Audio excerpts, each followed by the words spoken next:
doing? I hope you are all doing well. We got a lot to talk about today. We got to talk about a lot of things. Not the least of which we got to talk about. We got to talk about Kamala. We got to talk a little bit about some other stuff that's going on in the news. And we got to talk about some of y'all. Right? We got to talk about some of y'all and some of y'all who, even though we're trying to clear our names and take that FBA albatross out from around our neck, some of y'all who are still snuggling up to Tariq, and we'll have a little bit about him as well, although I hate talking about him, but he loves talking about me. So we'll just get it out the way, since some of y'all are like, I found out that some of y'all chapters are whole FBA chapters. People gotta go. So before we get into all that, please, fam, please hit that like button for me. Hit that subscribe button. We're going to get into it because I am late tonight. Hit that subscribe button. If you can, if you want to donate, you know how to do it. Patreon.com/YCarnell, $Breaking Brown, for Cash App, donatebrown.com. But you can hit that bell to get notifications. Costs you absolutely nothing. Costs you nothing to hit that like. Hit that like right there. If you dare hit that like, it costs you no money. Would you believe it? Cost you nothing. If you haven't subscribed, subscribe to the channel, totally free. Imagine being able to make a contribution, totally free. Wonderful. So please do that for me, fam. Please do that for me. Before we get to all the other little nitty and the gritty stuff, we have to talk about what we told people and what we warned people about, and nobody wanted to listen to us. Right? Nobody wanted to hear what we had to say. 2019. We started having this conversation. We started talking. We started talking about Kamala and who she was. Y'all remember that? Let me get this right. And no, everybody said, "Oh my God, why are y'all talking about her and saying that she's not black?" And we said, that's not what we're saying. We're saying that, she's not ADOS and she doesn't have a black agenda. She said during the interview, she said, "I'm not going to do anything specifically for black people." But y'all done ski-weed, AKAs, y'all done ski-weed, and everybody else, well, we just got to get Trump out of this. These decent people. These are good as decent people. Well, something that nobody caught, it seems like to me, a long time ago, because we don't hold, one of the things that happens is we don't hold certain people anymore. We don't hold certain candidates to any kind of scrutiny. Obama didn't get held to any kind of scrutiny, right? We can't talk about him. He's a black man. Same thing happened with Kamala. So now it comes out, we find out something that we didn't know. We found out that she done said something in this interview, which looks a lot like, listen, it just came out. So this is an allegation. This is an alleged. Please hear alleged, because I haven't read it. I ain't had the time. It just came out. I'm just here right now. So the sheik said something, that should not necessarily have been applied to her. Right? So let me just bring this up because it's all so interesting.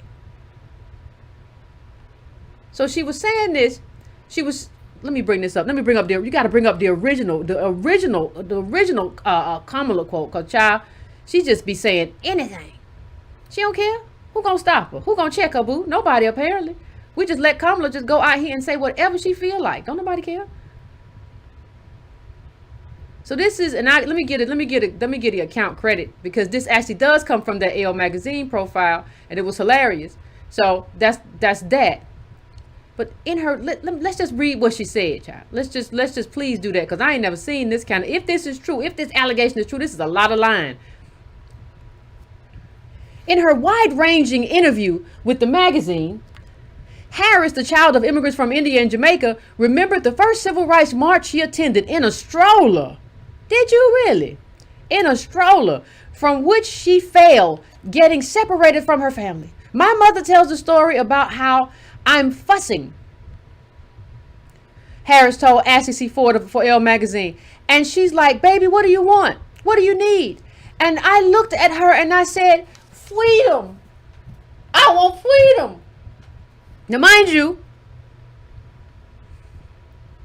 you, before we even get to the plagiarism, the alleged plagiarism, mind you, that Kamala Harris Her mama left and went to Canada. If you have that much of a feeling and an affinity for what the Negroes are going through in America, I don't think that you would have left and went somewhere else. But second of all, you were very free, Kamala. Why would you say freedom?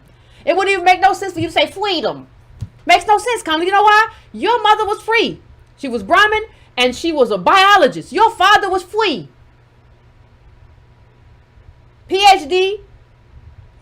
Right? You were free.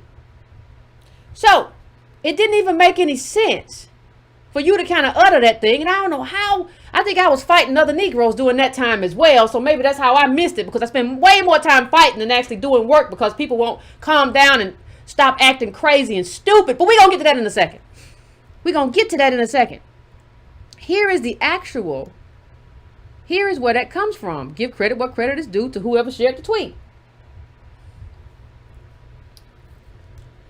So it turns out Kamala lifted her freedom story from a 1965 Playboy interview with Martin Luther King by Alex Haley. Much thanks for Ingalls Freddie for spotting the similarity. And here is King. I will never forget a moment in Birmingham when a white policeman accosted a little Negro girl, 7 or 8 years old, who was walking in a demonstration with her mother. "What do you want?" the policeman asked gruffly. And the little girl looked him straight in the eye and answered, "Freedom." She couldn't even pronounce it. Child, Kamala done picked up a whole thing. And let me just go through something else, because what we have to understand too, there's a lot of stuff in this interview that looks a little bit fishy. Look a little bit fishy.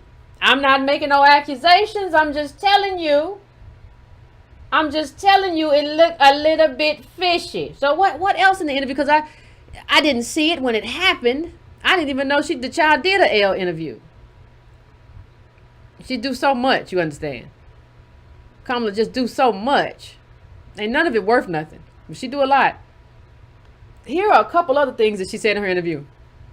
They just kind of struck me as being odd. I need some confirmation. I need somebody to confirm this.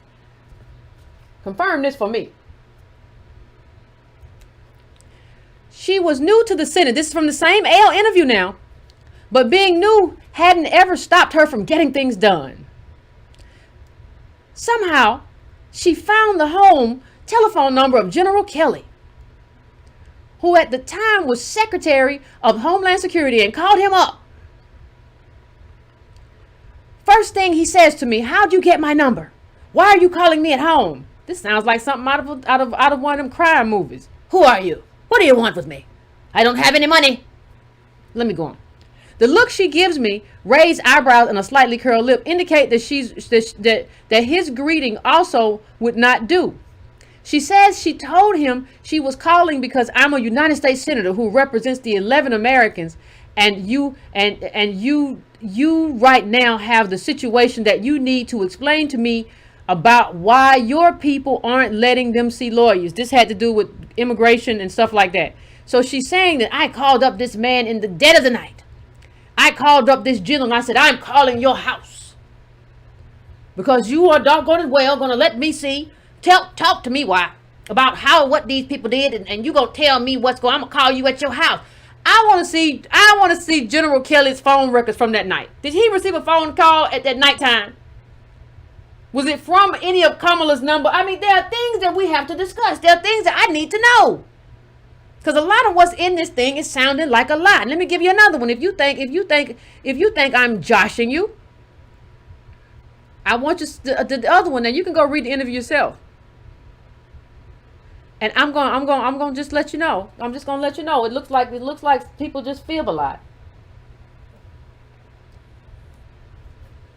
She explains that it was looking like the election was going to be called for Donald Trump. My godson, Alexander, who was 7 years old at the time, came up to me crying and said, "Auntie Kamala, they're not going to let that man win, are they? And you know the babies in your life." She closes her eyes and swallows. And cut. No. She closes her eyes and swallows. I held him. I mean, it still brings me pain to remember how he felt and what it made me feel, which is that I needed to protect this child. I had one way in my mind. I thought the evening would go, and then there was the way it turned out. And by the time I took the stage, I had ripped up my notes, and all that I had was Alexander in my heart. And I took the podium and I said, I intend to fight. If there's anything we can know about Senator Kamala Harris, is that when it comes to freedom, she will fight. I'm just gonna tell y'all. Listen, I'm just gonna tell y'all the truth. This sounds like somebody making up stories. How did I miss this? To everybody who sends out me the dozens and dozens of links, how y'all miss sending me this one? I get 100 news links a day, and y'all miss sending me this one? Not blaming me. Oh, Kamala Harris, Angela Lansbury acting self. She ought to be ashamed of herself. Angela Lansbury be reading the book. And, well, all right. What? That's what Kamala did, child. She made up a whole whodunit. Talking about she didn't have no notes. Kamala, you couldn't talk without notes. You're a stunted politician. You are a stunted orator. You've never been good. I had tore up my notes. You was a lie. You went in there with all kinds of stuff. If you ain't had no notes, you had memorized it. Stop trying to create a legend for yourself. Ooh, let me tell you what. And you know, Joe Biden has already been caught up. He lost one of his elections a while ago because he got caught up in plagiarism. He done made up a whole story too. He might have told her, Kamala, why don't you just make some stuff up? I did it. They don't catch it. They ain't no pay no attention to you. He told a whole story about somebody else's experience. And it wasn't even somebody in the UK. One of the times it happened, he had stolen the whole story, just lifting stuff. Oh, you all are actors. You are not good actors, but you are actors. Bravo for fooling the American people with some stuff to MLK. What kind of person steals from King, Dr. King? You got to ask yourself, what is your moral character if you stealing from Dr. King? See, this is what, we're going to get to this too. See, a lot of people who don't want to build their own movements and stuff and sacrifice want to steal from other people's stuff. I understand. I think I experienced a bit of it myself. I think we do that. I think that happens to us in this thing. Right? But anyway. I had to talk a little bit about Kamala. I'm going to try to figure out what y'all got to tell me when you call in what y'all think about that. Somebody said Biden called himself stupid. Well, he was right that time. He ain't. But listen, let me just say this before we get to the next thing, because we're going to have a whole conversation about everything Kamala got going on. But I don't want to spend too much time on it because I just wanted to put it out there. There's a lot of stuff in there that don't sound like it's the truth. Now, it's not for me to go and look it up and everybody attack me. I spent enough time. Y'all go figure out, because it's looking to me like a lot of this stuff ain't the truth. And if somebody tells a lie, let me tell you something. If somebody tells you a lie on Friday, you need to go back and trace the breadcrumbs, because they done told a lie on Thursday, Wednesday, Tuesday, Monday, this year, last year, year before that. Liars lie and lies steal. That's what they do. Now, I want to point out something really quick before we get to the other part of the show. I want to point out something really quick that happened. And let me bring it up a little bit bigger before I bring it on. But we have to kind of discuss. And it's been a talk. It was in the newsletter. And I want to bring it up too here, because it's important. Because it goes to like nobody. It even kind of relates to this Kamala story. A COVID relief fund was only for black residents. Then came the lawsuits. Remember, Kamala said, I'm not going to do anything specific for black people. No. And the problem is that we need stuff specifically done for us. That's part of the problem. So I want you to look at this really quick. I'm not going to go deep into it, but I'm going to tell you why we can't do it. I'm going to tell you what it means and why we can't have nice things. Okay? So black civic leaders in Oregon heard the alarm bells early in the pandemic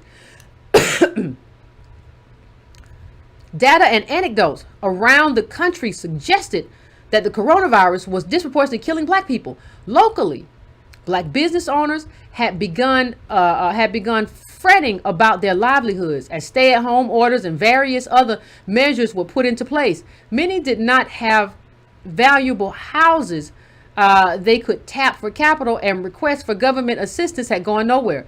After convening several virtual meetings, the civic leaders proposed a bold and novel situation that state lawmakers approved in July. The state would earmark $62 million of its $1.4 billion in federal COVID relief money to provide grants to black residents, business owners, and community organizations enduring pandemic hardships. Let me tell you something, fam. That's what has to happen. As part of any kind of reparations measure or any kind, you have to have it targeted. But what you're going to find as you read this is that the targeting doesn't work, or it gets muddled, right? If you don't do it in a specific kind of way, as we speak about lineage, because they start talking in this article about systemic stuff that happened to us. And the systemic stuff did not happen to everyone. That's why you have certain things that are for ADOS and certain things that are for black people in general, right? You have to have two separate things, but you have to be clear. Let me read the next thing it says. Because they always going to tax stuff that's specifically for us, and we're not going to hold nobody accountable. But now millions of dollars in grants are on hold after one Mexican American and two white business owners sued the state, arguing that the fund for black residents discriminated against them. Now, here's what I don't understand. And I want to make this clear. And here's one thing we never do. We never go to the Mexican American organizations and societies and advocacy groups and say, listen, we gonna turn up. If you all cost us this money, if you all don't get this man to withdraw this lawsuit, we've been fighting white people. Listen, we can do that. We don't ever want to go to them and say, listen, we don't control him. He's an individual. I don't care. If he doesn't withdraw this lawsuit, if you don't have enough power to withdraw this lawsuit or get him to do it, we on you. That's why organizations and associations are important. That's kind of why watching pimps on YouTube is not the thing that builds political power.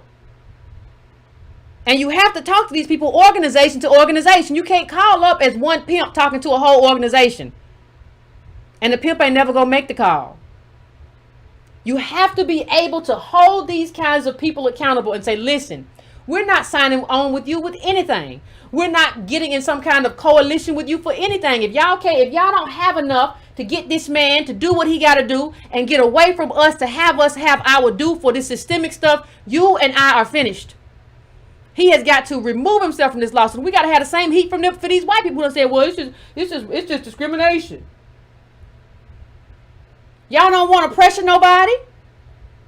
Y'all don't want to pressure the white people who got involved too. You just want to say, well, we don't know how it's going to turn out. Nobody gets pressured in this thing. Let's go to the next quote really quickly.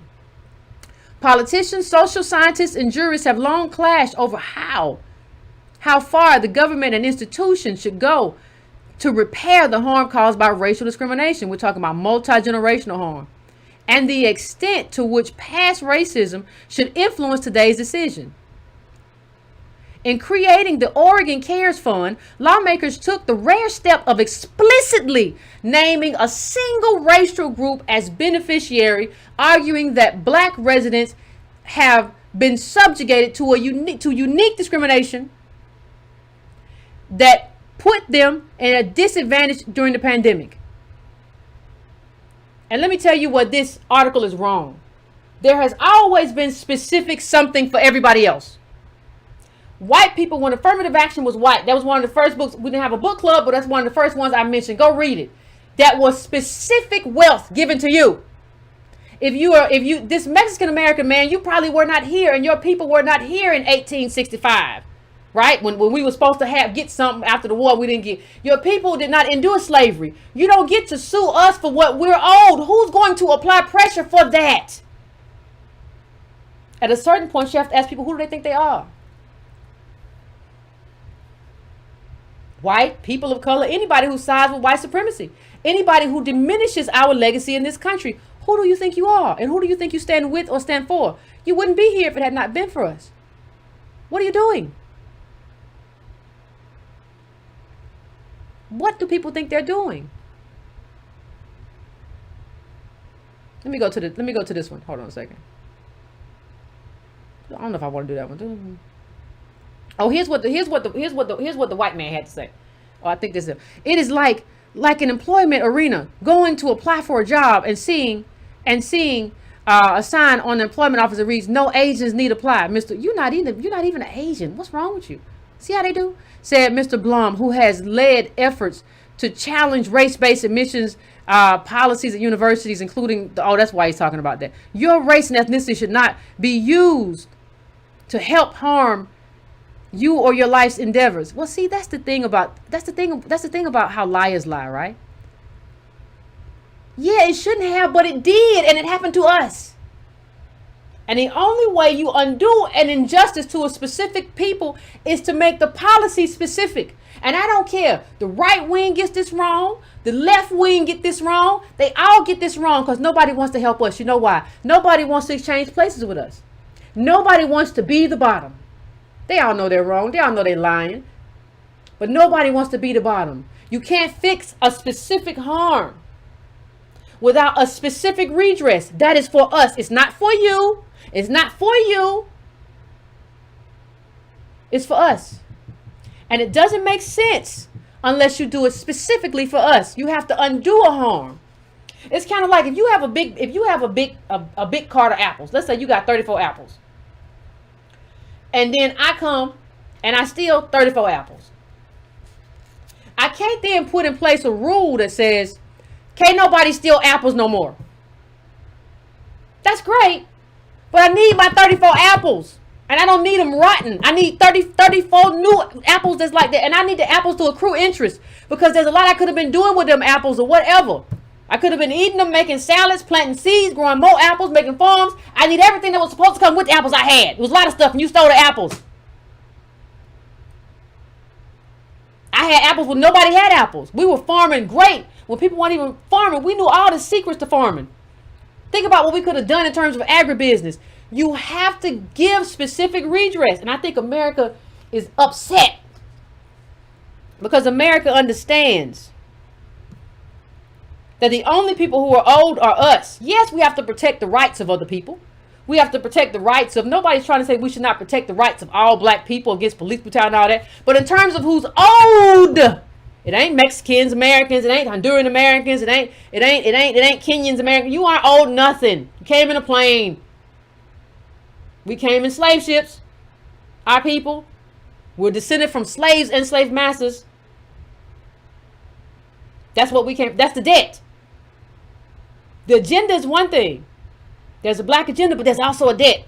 That what they're talking about in this article is part of a debt. And people are saying, well, it's not fair to repay them for systemic oppression and everything. Like, we need stuff too. This is not about that. And this is the fight. This is the fight that's going to happen. And we can't get to the fight because we keep having grifters try to steal. We're going to get to y'all grifters too. But let me just get here. Mr. Leha, who is 64 and white, said he could not say whether historic discrimination put black business owners at the disadvantage. But a particular fund was not warranted. You don't get to say what's warranted. Why does everybody think they get to say something they don't get to say? That's not your role. It is warranted. We have whole history books that talk about why it's warranted. What are you talking about? Who are you talking about? That lawsuit, a class action case led by Mr. Leha and the white owner of a logging company, Great Northern Resources, boycott that thing. Make it close down. Based in the city of John Day, is one of two that challenges the fund. The other, underwritten by the Center for Individual Rights, a nonprofit law firm advocating limited government, involves Mexican American owner. Yeah, we saw him of the Revolucion Coffee House. Boycott him too. Who has claimed discrimination. You're not owed anything, no, Mr. Revolucion. Nobody put you enslaved and kept you discriminated. You're not Mr. Revolucion. Get somewhere and shut up. Nobody owes you anything. This relief fund is because we're owed something specific, Mr. Revolucion Coffee. Many of today's economic and health disparities stem from past policies and practices that were explicitly racist. Some social scientists say, arguing that measures aimed at particular races were necessary to undo the damage. But courts have set a high bar for allowing the clear use of race in legislation. To get around the legal hurdles, policymakers tend to rely on proxies for race, like zip codes and socioeconomic status, when designation measures they hope will benefit marginalized racial groups. Whew. You can go to the next one. Hold on 1 second, y'all.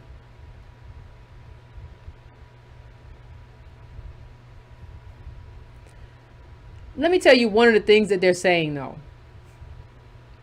This is kind of a death knell for the way Cobra does politics. And Cobra has said all black people. And what they're saying is that no. And we're gonna have a hard time anyway. You're gonna have to prove this. You're gonna have to prove a specific harm in terms of reparations. You can't prove a specific harm to people who were not harmed from slavery and Jim Crow and redlining and all of that.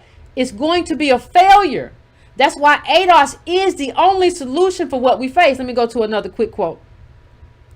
The fund says that we understand that for no other reason than the color of your skin. This is just not true. Stop saying that. I wish people would stop saying color of your skin. It distorts the whole conversation. Stop saying that.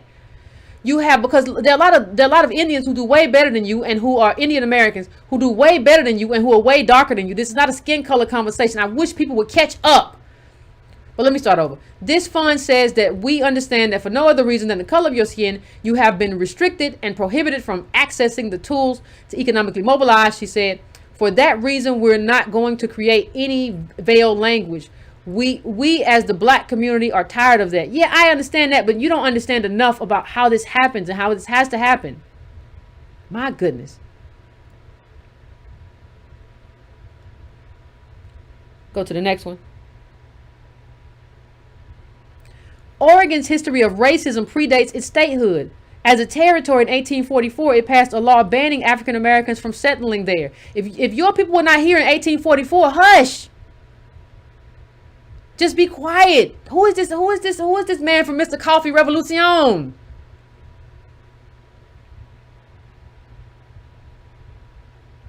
The fund needs to be written specifically for ADOS. Because this is kind of because since it ties back to systemic racism going all the way back to what was that date we talked about? It talked about going back to 1844. When was the Civil War, people? Come on, let's know our history. You're talking about going back then, way before then. So this does not include you. You can't write it that way. It's gonna be easy to be struck down that way. Not only is it just wrong, but it's not gonna work legally. The state's black population ballooned in the 1940s as many Southerners migrated west for jobs in the wartime industries. Like in many other parts of the country, the new black settlers in Oregon were restricted to certain areas. Hold on 1 second. In 1990, 80% of the state's black population was confined to 2 zip codes in northeast Portland, according to Stephen Green, a Portland native and former banker.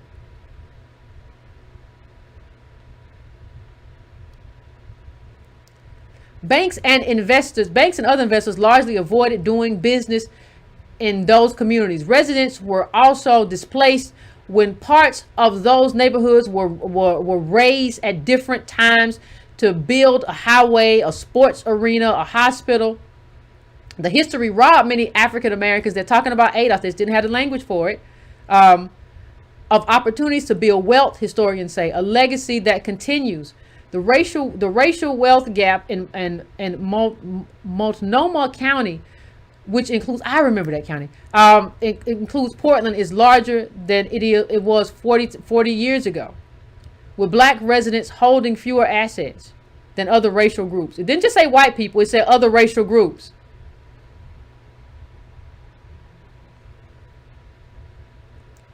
Without traditional banking relationships, black business owners often have had to reach out into their own pockets to seek other avenues to finance startup costs, civic leader said. That left many unable to get pandemic relief loans offered by the federal government because the loans required going through the lending institutions.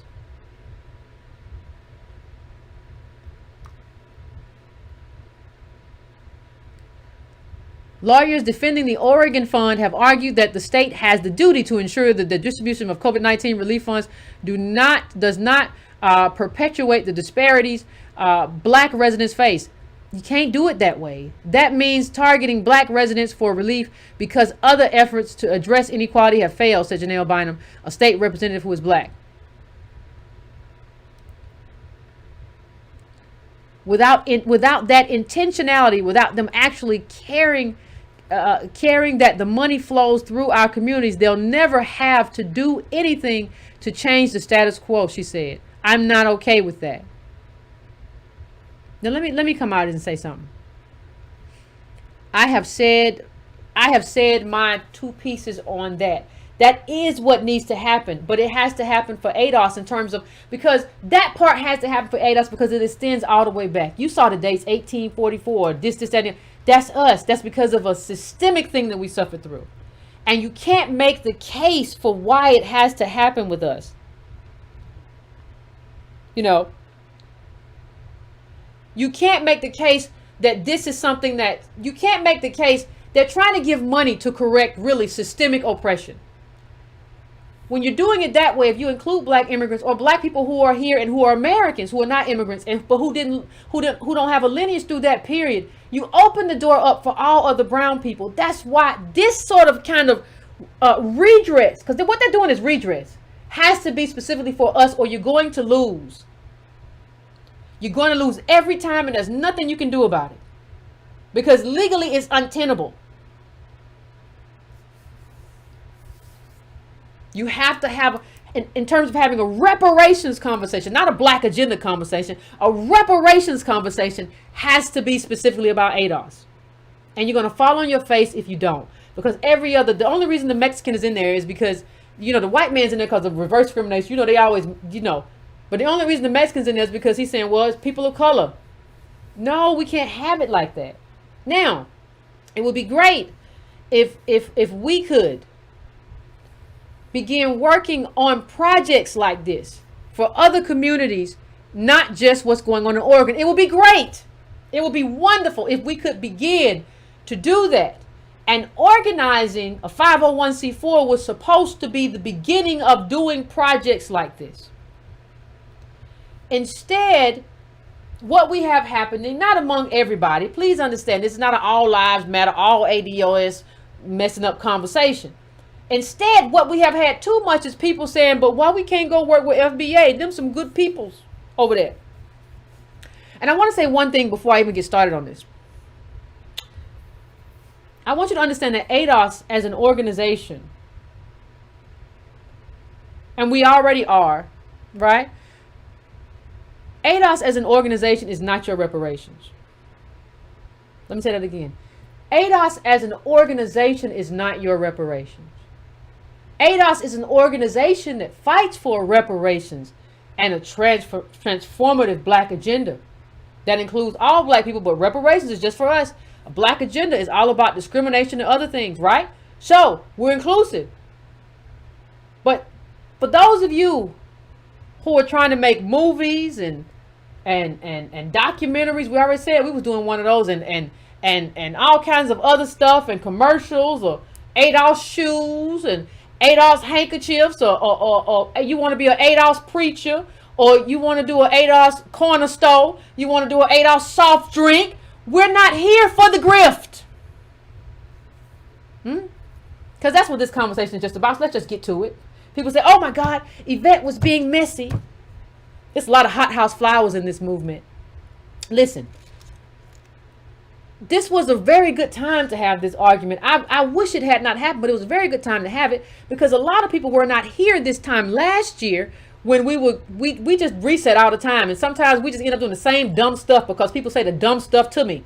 So it was a perfect time because people had started saying that we are the same again. We are just like, aren't y'all just Tariq? Y'all are just like FBA. So it was a great time to tell people, no, we're not.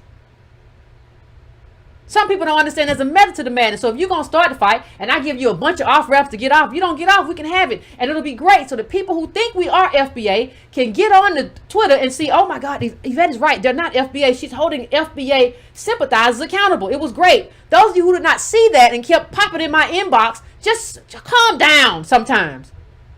Just sit up straight. Don't be so hothouse flower all the time. Oh, we fighting. Why we fighting again? Listen. And even the fight that happened way back when, why we out? Because we didn't have no money. We still don't have no money, but we have attention. Back then we had no attention. When you don't have attention, you have to find a way to get attention. That's why it was done. Don't think just because you don't know why it's being done that there is no method to why it's being done. Always stop thinking you always the smartest person in the room and you can do something better. But let me tell you what. If you want to do it better, hey, fam, go lead. Go build the movement you want to see. Godspeed and farewell. The door. You can meet it. You don't got to be here. I got at least 100 messages in my inbox. People who want to start chapters. If your chapter is filled with FBA people, and I heard it is, then I don't need you here. We don't need you here. If your whole conversation is, how come we can't talk with FBA? I met a good man way back when. He was FBA and we worked and we got a bill. Go do that. Go build. Don't build with the name ADOS. Go build your own thing because you didn't build this. This is Antonio and Yvette who built the foundation, the data, the urgency, crafting of the message, being able to talk to people. We did that. We don't need no TV shows or whatever you creating over there with you. We don't need that. We don't need none of what you're talking about. We don't need FBA. Well, Yvette, we the same lineage. We the same lineage. I've said it 1,000 times. This is a political movement anchored in a lineage. Don't like it? The door. It's fine. No love lost. But this is not your space to just grift. Everybody just want to be wild. Tell me one thing that's been built with a bunch of wild people that don't have no leadership. There's no hierarchy. Nobody answers. Just a bunch of people. Listen, when people go to war, they don't go to war without some kind of strategy. They don't go to war where there's no platoon leader and company commander. They go to war with hierarchy. They don't just say, everybody get on the field and fight how you see fit. And one of the other things that happens, for those who don't know, when you become an organization, one of the things that happens is you can't really discriminate against people. Oh, shockers. I know you never tried to talk to nobody. You never talked to an attorney about that kind of stuff. But you can't do it. Y'all want to bring a bunch of people over here from Tariq Nasheed who ain't going to do nothing but discriminate. That's all Tariq. Listen. You're going to get a harassment suit the first day. You know why? Because Tariq is consumed with gay sex. Everything is strappy and bussy. You can't be talking about that all the time and not expect somebody to say, I went to the ADOS a meeting and it was a very uncomfortable space to do business and to work. And I was yes, because somebody was using like pornographic stuff in the meeting. Because they're FBA. So you got to think about it. Just back up for a second, fam. Why would somebody use FBA instead of ADOS? Why wouldn't somebody say, you know what, I'm ADOS. I'm a member of this movement and that's anchored in this lineage. Why would they keep clinging to FBA? You know why? Because they see life through the lens of Tariq Nasheed. That's why. He's a big dumb baby. And so they big dumb babies. So of course they see that's their lens. That's why they cling to that name. And that name isn't anything but theft. Because Tariq is all out of content. He's been out of content for a while. He don't ever have his own content. He just pay people some money, show up in his documentaries, pay a little bit of money, show up in his documentaries. And he can, like somebody said who called into the show. Somebody said what Tariq does is he sweeps all of the stuff that people have done into a pile. And he uses it, and he does. Everything he says about ADOS, we're not going to be your mule, that's a phrase that I coined. We don't want no kumbaya pop. That's a phrase that I coined. He don't have no original thought. Without me, that man is nothing in terms of this conversation that he's having.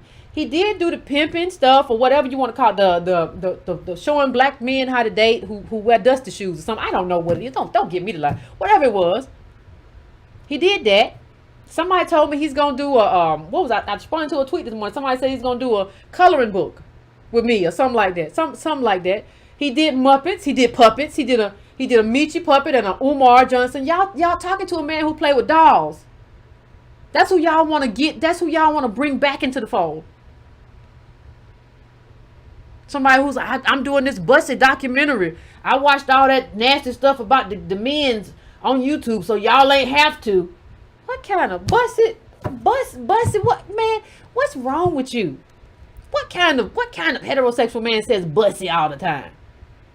Y'all want to bring him back over here so we can have lawsuits about what you said in the meeting. And it's everybody, all the men who watch him is thirsty. They're going to be in there hitting on the women, all kinds of stuff. Y'all really want to bring that energy into this? Is that what you fighting me over? And understand, so let me just help you understand one thing.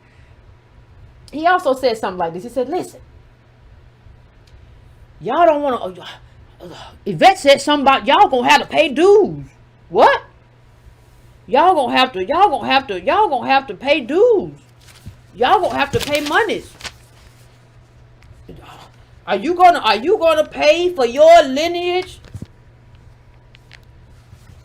Listen, Tariq. I don't watch you because I can't watch people who over enunciate their words. Listen, family, I was watching and this happened. And family, let me tell you what we've got to do, fam. I can't look at that. I can't look at that more than 5 minutes. The last time I watched you really was when you was going off on us. And I watched that because it was comedy, because you was losing control of yourself. And I find it hilarious when people lose control. I find it hilarious when I watch undisciplined people, because that's something you should develop as a child. But we all know that even there was somebody who was saying, you use some content about, black people being indigenous that was also stolen, right? That's what you do. You just go steal stuff. You don't have no original ideas. Whenever somebody asks you for a recommendation for a book, you get the same 2 books because you don't read. I mean, that's just what it is. I understand that. I understand the limitations of that. I understand why anybody who co-signs that can't come with us. Right? I understand that. I understand that you don't have any kind of expertise. I get it. But the one thing that kind of struck me is that, this man neutralizes all black movements. Listen, NFAC,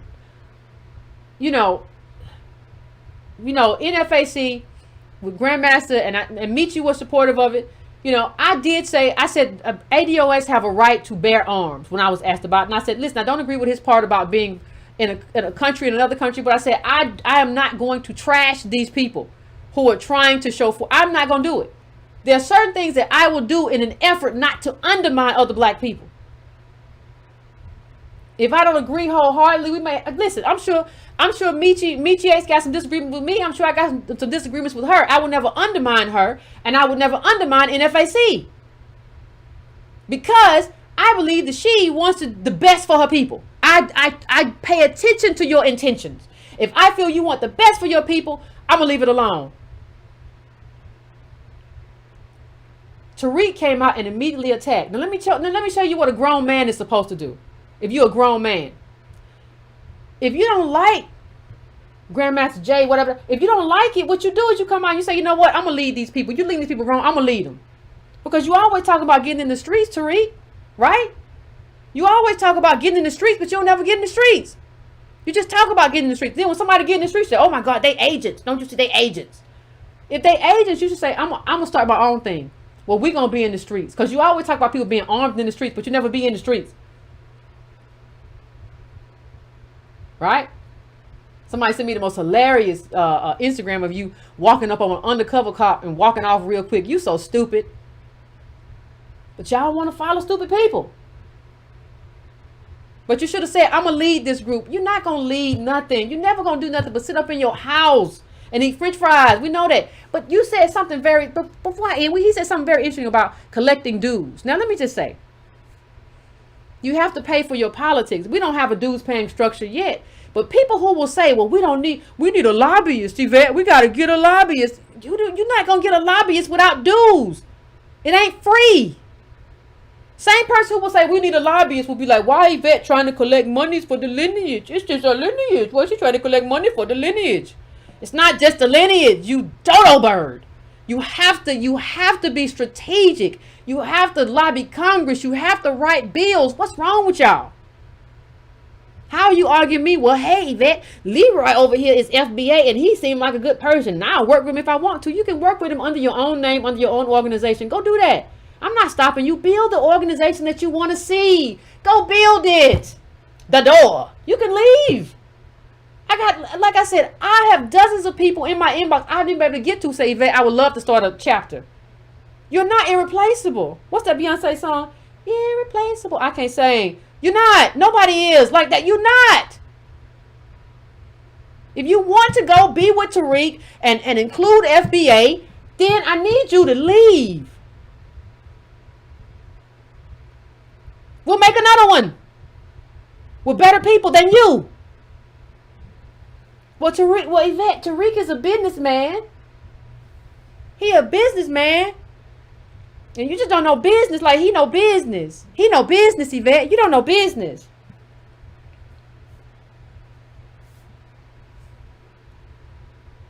I know paying out money. HQ is a social media site. It's not up for everybody except chapter leaders, but that costs money. But I know y'all don't even understand business. Business is not buying cheap Chinese products and gouging your people. This is not business. People who say we can't collect dues carry Tariq's Karen keychain. You will have this Tariq keychain and say that we shouldn't collect dues for politics. If that is how you feel, please be on your way. You and your Karen keychain the door. If you have bought Tariq's $20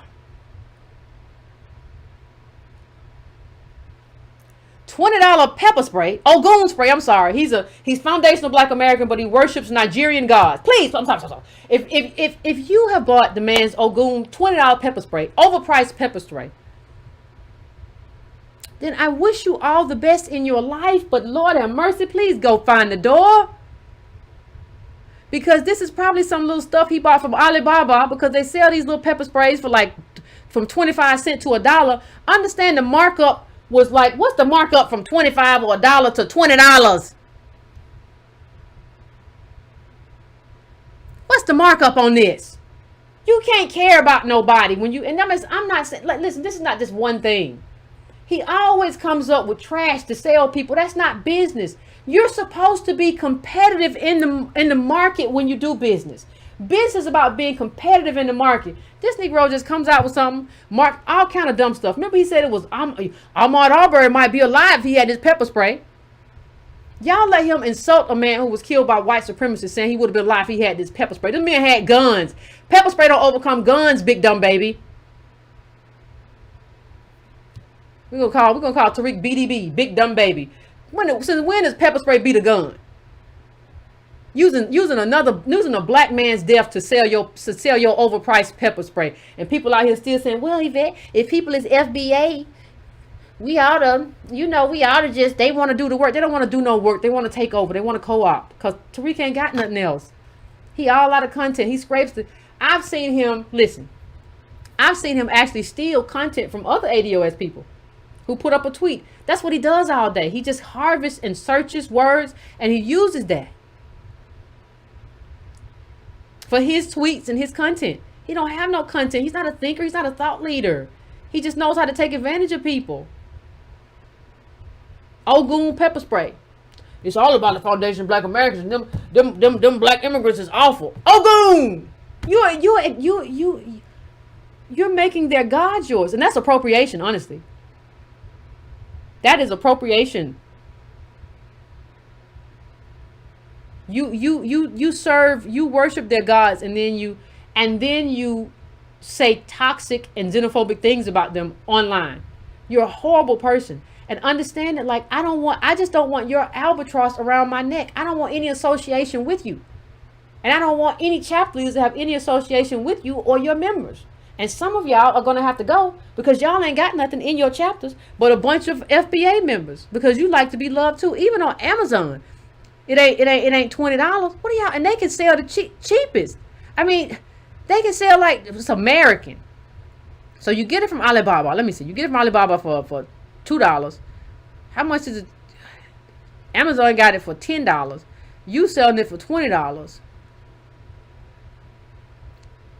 In Nigeria, Ogun sacrificed to the iron god. That's not you, Tariq. Somebody said a while ago. Yeah, that's the 1999. Let me say this. Somebody said a while ago. I don't even know. Is this true? Y'all let me know if this is true. Somebody said Tariq was selling shoes. Was he selling shoes? Y'all gotta let me know if he was selling. It looked like Tariq Elite on the bottom, on the back bottom. Was he selling shoes too? I just want to know. Inquiring minds want to know. Just let me know. I want to know what's been really going on. Because if so, we've been letting people get away with a lot of stuff. Just selling garbage. I bet they don't have no bottoms. No cushion or nothing. Stop playing and start spraying. He got a whole package. Now this whole package lets you know how scattered his mind is. He got a Haitian documentary. A book.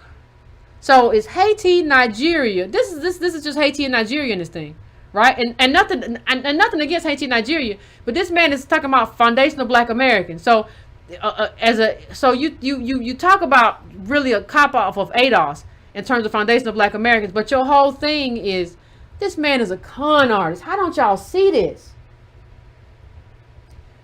Haiti and Nigeria in terms of Ogun, because that's a Nigerian god with the Haitian flag.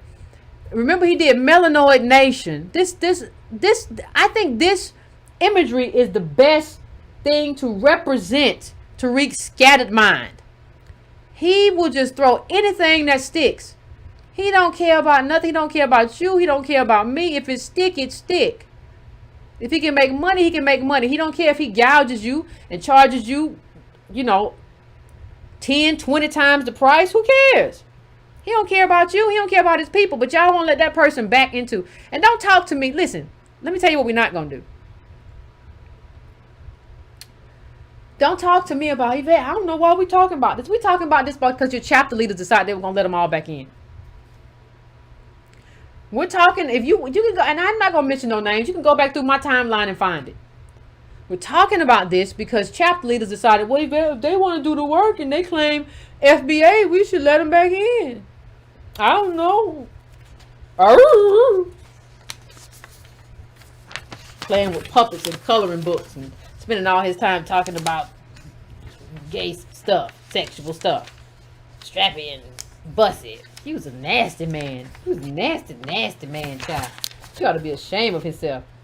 We don't need no more. Listen, we don't need no more documentaries. We already got our own stuff planned as an organization. We don't need no websites. We don't need no more what else? We don't need no more corner stores. We don't need no ADOS church pastor. We don't need no butterflies. We don't need you to do the ADOS honey. We don't need no ADOS honey patch. We don't need no ADOS strawberry patch. We don't need FBA in here. We don't need no Ogun juice. We don't need none of this stuff that y'all are plotting to do. We don't need none of that. And don't say, and listen, one thing you're not going to keep saying to me. Well, Yvette, we've all been out here doing the work. And you can't tell us what to do. The work was built on what was built here. The whole foundation of ADOS is Antonio and Yvette's work. What are you talking about? How are you doing the work based on what we told you to do? And what we've laid the foundation for is saying, well, it's yours now. No, that's called stealing. You don't get to do that. You don't get to take what we say and say you're gonna run it for yourself. So you can make the monies and get a little grift going. Ain't that right? Ain't that right? No. That's not what we're doing. And if some of y'all would stop trying to steal and create new little pathways to wealth for your individual self, we could do collective uplift. We really could. We really could. Tariq is a reflection As I end, let me just say this. Tariq is a reflection of ADOS.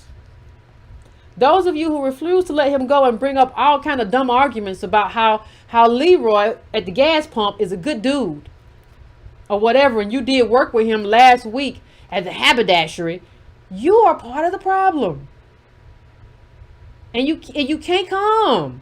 If that's your whole argument and what you want to do, and you don't do nothing but spending time causing problems and talking about how Leroy get to come, then you can't come. And it's okay. It's okay. You are free to go build something under a different name, because this is an organization and not just a lineage. You are free to go build something under a different name. You are free to go build the thing that you want to see. God bless you. Go build the thing that you want to see in the world. This ain't it though. It's not this movement. And you're not going to steal this movement because you're trying to get a check, because you're trying to become the next Tariq. I want to live like Tariq. I'm gonna start an ADOS ice cream stand. I'm gonna start a ADOS kind of spirituality thing. I'm gonna start. No, this is not a grift for you. No, and don't say, well, everything's not a grift. Yes, it is. Y'all got a whole orchestrated thing to just try to make me into a monster so you can steal. You don't think I see it? I saw it a mile away. I've been seeing y'all.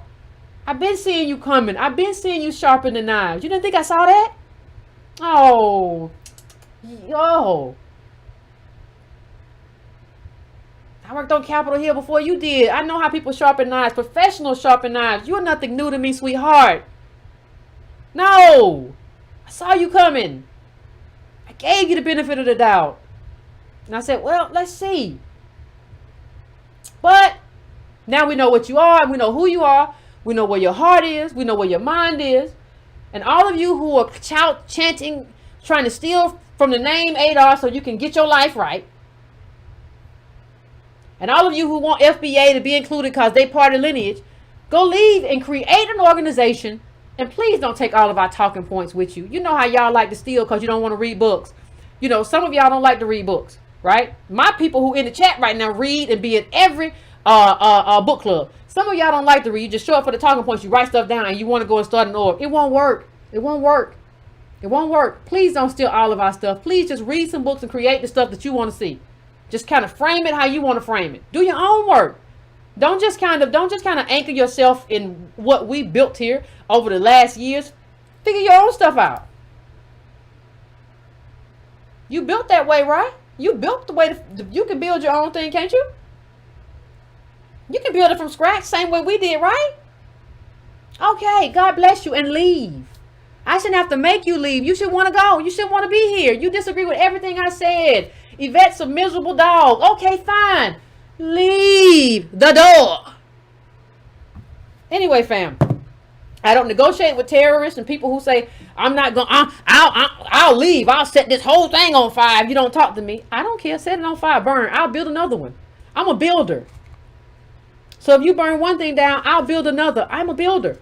So I don't care what you do. I don't care what you go. I don't care what threats you make to me about what you gonna do. I see you. I read you.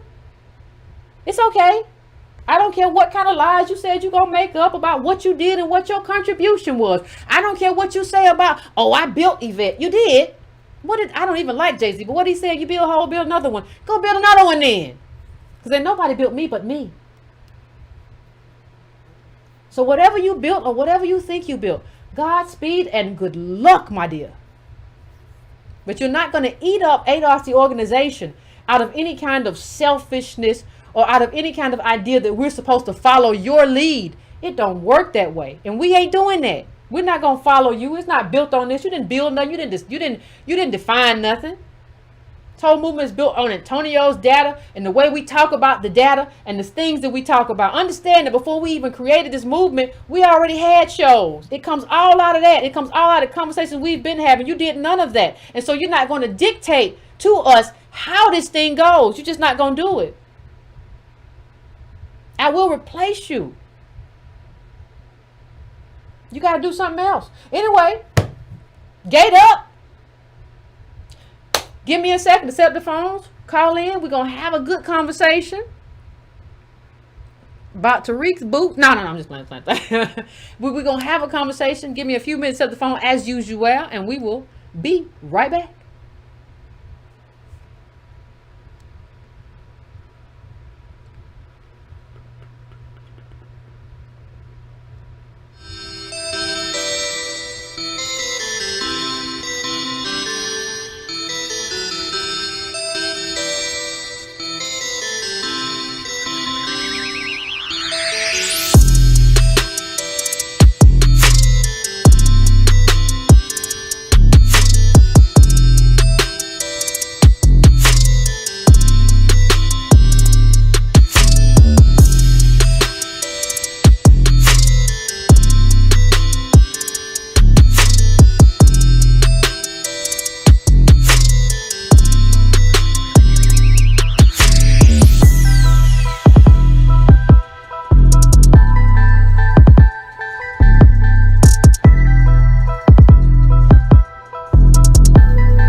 are back, family. We are back.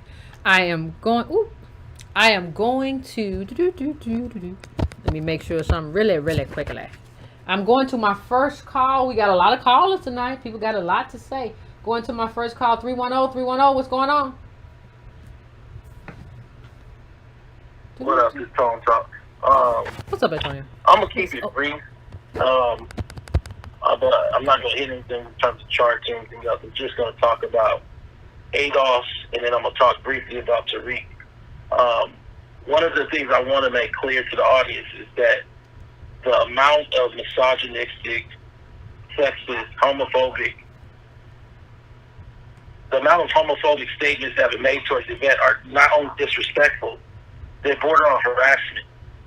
I don't believe it should be on YouTube. I've said that before with those statements. I avoid talking about him on my own channel. I appreciate that event addresses this for you guys. As I said to you before, I've never watched one of his documentaries. As I said to you before, I believe there's a huge gap in intellect between me and him. And I believe that the problem right now is that you guys can't see that gap and can't address the reality of why you like him and that content and the puppets and those things like that. Mm-hmm. I wish him whatever best he can have, but what will not happen, I just want to make it clear right now with this statement, is that FBA will never be associated with this ADOS movement. And if you as a chapter leader need that to be in your group, you need to come up with a new name. You need to go in your own separate way, whatever state you're in, and go on your own way, because you're not going to be associated with anything homophobic, sexist, misogynistic. We're pushing towards reparations. Understand again, when you look at Yvette Carnell, you're looking at someone who went to Howard, who graduated from Howard, worked on the Hill for several years for the DNC, worked for Congress people. That is not Tariq Nasheed's background. Now, as I've heard it, he has been graduated from high school. I don't know if that's true. I don't know how you expect me to reconcile that gap for you, the listener. When you came to me as a fan of my show. I don't know you in any other context, though. I don't meet you in any other context. Now, we can build ADOS on the backs of the work product that I gave to this group, because at the end of the day, ADOS is built out of the work product of a decade, if not more than a decade, of my work, of Yvette's work. It doesn't independently have its own value. I'm sorry to tell you that, and if you didn't understand that before, understand that now. And I'm saying this to you as we move forward. What's happening now is that gap, and I don't have no problem with people not being high school educated. Please don't come to me with Baldwin. We're not talking about 1960 where black folks were locked out of school. We're talking about where you can go get your GED, but I'm not going to get one. And I'm not trying to disrespect Tariq Nasheed, even though he has disrespected me and Yvette, but that man is near my dad's age. We're not the same age. We are not the same age. Now, this is probably, hopefully, the last time I address it. But we're not going to be associated with FBA. We have a disclaimer on the About page. That disclaimer came about as a result of chapter meetings, as a result of several chapter members across the country, from California to Louisville, piecing in their part from Atlanta of how they want that to look. If you didn't come to the chapter meeting, then don't send no more memorandums. I'm saying this to you because we had the chapter meeting for 2 hours where I spend my time that I bill for $200 an hour to try to build this thing for free. We did a conference where we charged $15 for a day and a half with Cornel West, a presidential candidate in Marianne Williamson, a Congress member that heads the budget committee, not for the state of Kentucky, for the nation. And we charged $15 with the sandwich and drink and chips. And you're going to talk to me about a man who charged hundreds of thousands of dollars and he added all up together and gave you a couple hours and no food in this weird room? I don't want to hear this anymore. I don't want to hear the word FBA anymore. Just disassociate us. I wish him the best. Hopefully he can find some new ideas separate from us. Talk about the Aboriginal thing, or there's no slave ships, whatever else. But these concepts over here, just don't repeat them no more. Just do you. I don't know how you're going to come up with original concepts, because you got to read. Understand. Let me explain. Let's slow everything down. You got to get into UCLA. They don't let nobody in but a few people. Black men, nearly none. You got to do 4 or 5 years there. Then you got to go to Loyola Law School. You got to go to Loyola Law School, do 3 more years. Then you got to pass the California State Bar. All that time, he was charging you for documentaries. I was writing articles for a decade where I wasn't charging. I was just doing it as a hobby. And that told me, hey, why don't you monetize your channel? Why don't you charge? I wasn't trying to grift off of y'all. The audacity for a man who charged you $100,000 for a conference to tell us when we put in money on our conference that we trying to grift on dudes we ain't collected. Y'all better get straight. Because I'm telling you right now, look, this thing, as you see it, does not exist independent of us. It exists because of us. Now, the last thing I'll say to you is COVID-19. I don't know how many of y'all lost family members. I don't know how many of y'all got family members that are in the hospital now. I told y'all COVID-19 was real in what month? March. Mm-hmm. I told y'all to do certain things in March. He was telling you that it wasn't real. How many of y'all didn't get what you were supposed to get because you listened? I'm just coming to it because I can't be associated with that anymore. And if you need to walk the fence, then walk the fence. When you look at ADOS 101, part of the reason that it was basically put together with my own pocket money and Yvette's pocket money and my own work product. I put that together at WordPress and put it up on there. And then when it changes, I can change it myself. I ain't got to go to nobody else. Part of the reason I could do all that is because of UCLA. I was a computer programmer for the first year after UCLA. See, there's a lot of skills in here that are getting grifted on. Where you take it out like that was just independent. No, it came because of an investment. Now, I sit on student loans as a result. I'm saying this to you because the same thing goes for Yvette Carnell. Respect this woman, a woman that worked for Barbara Boxer, that worked for Marion Barry, that worked on the Hill. Stop trying to think that you can do what she do because you can't. I'm saying this to you also. Don't play with me with no books and no documentaries and no other stuff because this is not gonna go down like that. We don't need no films. We don't need no books. We don't need no cars. We don't need no shoes. What we need you to do is tell your grandmama that she ate off and ask her why she voted for Biden. That's all I need from you. I'm just saying this as we move along because everybody got a little unclear here. We are not associated with FBA. I wish them the best. But at the end of the day, all that homophobic stuff, it can't be associated with me or Yvette Carnell. I'll leave it at that. Appreciate it, Tone. Appreciate it as always. Appreciate you calling in. And part of the reason that it can't be associated with us is because not only is it horrible, it's an albatross. Like nobody takes Tariq Nasheed seriously, but some of y'all. Remember the white supremacist dude who came on there just to interview him, just to make a fool of him, and it was just jokes for white people, for white supremacists. It became he was a joke. He was Googling stuff while the man was talking and asking questions. It was a whole embarrassment. Like you're letting this person embarrass you because he's going into realms that he shouldn't go to. That's what he's doing. So if you want to let him overcharge you for Ogun juice and poorly made documentaries, I listen, all the best to you. If you all want to accuse us of grifting and we haven't even collected any dues, and you want to let Tariq charge over $120,000 to give y'all a 3-hour mixer in a very dark room with no food, then by all means do that.